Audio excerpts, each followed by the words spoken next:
ನಮಸ್ಕಾರ, ನನ್ನ ಹೆಸರು ಶಿವಪ್ರಸಾದ್ ಅಂತ ಹೇಳಿ. ನಾನು BCom ಮುಗಿಸಿದ್ದೀನಿ. ನಂತರ ನನಗೆ BCom ಮುಗಿಸಿದ ನಂತರ ಏನು ಮಾಡಬೇಕಂತ ಏನೂ ಗೊತ್ತಾಗ್ತಾ ಇರಲಿಲ್ಲ. ಅವಾಗ ನಮ್ಮ ಬ್ರದರ್ ಅವರು ಇಲ್ಲಿ ಟೋಲ್ನಾಕ ಧಾರವಾಡ SAP ಕೋರ್ಸ್ ಅಂತ LCC ಅಂತ ಇದೆ, ಅಲ್ಲಿ SAP ಕೋರ್ಸ್ ಕಲಿಸ್ತಾರೆ ಅಂತ ಹೇಳಿದರು. ಅದಕ್ಕೆ ನಾನು ಇಲ್ಲಿ ವಿಸಿಟ್ ಕೊಟ್ಟೆ ನಂತರ ಇಲ್ಲಿ ಶಿವರಾಯ್ ಸರ್ ಅಂತ ಇದ್ದಾರೆ, ಆಮೇಲೆ ಮಹೇಶ್ ಭಟ್ ಸರ್ ಅಂತ ಇದ್ರು. ಅವ್ರ ಹತ್ರ ಎಲ್ಲ ಡೀಟೇಲ್ಸ್ ಎಲ್ಲ ತಿಳ್ಕೊಂಡ್ವಿ. SAP BCom ಮಾಡಿದ್ರೆ ಏನಾಗುತ್ತೆ, ಮುಂದೆ ಫ್ಯೂಚರ್ ಹೆಂಗಿದೆ ಅಂತ ಎಲ್ಲ ತಿಳ್ಕೊಂಡ್ವಿ.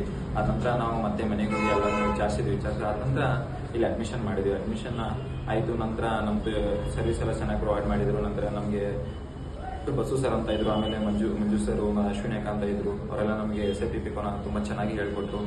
ನಂತರ ನಮಗೆ ಇಂಟರ್ವ್ಯೂ ಅಂತ ಬರಾಕತ್ತಿದ್ವು. ಆಮೇಲೆ ನಂತರ ನಾವು ಎಕ್ಸೆಂಚರಲ್ಲಿ ಪಾಸ್ ಆಗಿದೆ, ಲಾಸ್ಟ್ ರೌಂಡು ಫೇಲ್ ಆಗಿಬಿಟ್ಟೆ. ಆಮೇಲೆ ಇನ್ಫೋಸಿಸ್ ಒಂದು ಬಂದಿತ್ತು. ಇನ್ಫೋಸಿಸಲ್ಲಿ 2 ರೌಂಡ್ ಪಾಸ್ ಆಗಿದ್ದೀನಿ, ಇನ್ನೂ 1 ರೌಂಡ್ ಇದೆ, ಅದು ವೇಟಿಂಗ್ ಲಿಸ್ಟಲ್ಲಿದೆ. ನಂತರ ಹಾಗೆ ನಾವು ಕುಂತಿದ್ವಿ, ಏನು ಮಾಡೋದು ಅಂತ ಹೇಳಿ. ಹಾಗೆ ನಮಗೆ ಶಿವರಾಜ್ ಸರ್ ಅವರು ಹೇಳಿದರು, ಇಲ್ಲಿ ಬೆಂಗಳೂರಲ್ಲಿ ಟಾಟಾ ಜರ್ಮನ್ ಪಾರ್ಟ್ಸ್ ಅಂತ, ಟಾಟಾ ಆಟೋಮೋಟಿವ್ ಅಂತ ಒಂದು ಕಂಪ್ನಿ ಇದೆ, ಅಲ್ಲಿ ಬಂದು ವೇಕೆನ್ಸಿ ಇದಾವೆ ಅಂತ ಹೇಳಿದರು. ನಂತರ ಶಿವರಾಜ್ ಸರ್ ಹೇಳಿದಂಗೆ ನಾವು ಅಲ್ಲಿ ಇಂಟರ್ವ್ಯೂ ಕೊಟ್ಟು ಬಂದಿದ್ವಿ, ಅಲ್ಲಿ ಪಾಸ್ ಆಯಿತು, ಈಗ ಸೆಲೆಕ್ಟ್ ಆಗಿದ್ದೀವಿ. ಅದೇನಿಲ್ಲ ಗೈಸ್, ಇಲ್ಲಿ ಬಂದರೆ ಏನಾಗುತ್ತೆ ಅಂದರೆ ತುಂಬ ಚೆನ್ನಾಗಿ ಇವರೆಲ್ಲ ನಿಮಗೆ SAP ಬಗ್ಗೆ ನಾಲೆಜ್ ಕೊಡ್ತಾರೆ. ಮತ್ತು ಎಲ್ಲರೂ ಬನ್ನಿ, ಇಲ್ಲಿ ಅಡ್ಮಿಷನ್ ಮಾಡಿ.